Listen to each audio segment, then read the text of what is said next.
চলতি অক্টোবর মাসের জন্য ভোক্তা পর্যায়ে এলপিজির নতুন দাম নির্ধারণ করা হয়েছে। নতুন দাম অনুযায়ী 12 কেজি সিলিন্ডারের দাম 35 টাকা বাড়িয়ে 1455 টাকা নির্ধারণ করা হয়েছে। Bangladesh energy regulatory commission BERC এক বিজ্ঞপ্তিতে এই তথ্য নিশ্চিত করেছে। নতুন এই দাম সন্ধ্যা 6টা থেকেই কার্যকর হয়েছে।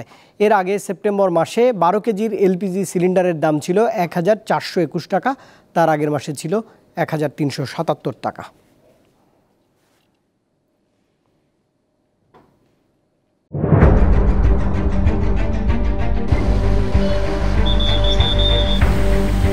পুরো ঘরে আমার মালামাল সহ একবারে চাপা দিয়ে লইয়া পুড়ে গেছে। এটা মুখে বললে যাবে না যে রাস্তা কতটুক দিয়ে ভাঙছে।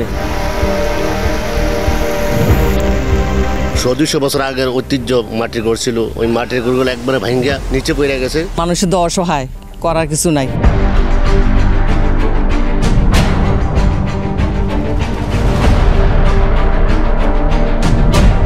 দীপ্ত সংবাদ, সবার আগে, জনস্বার্থ।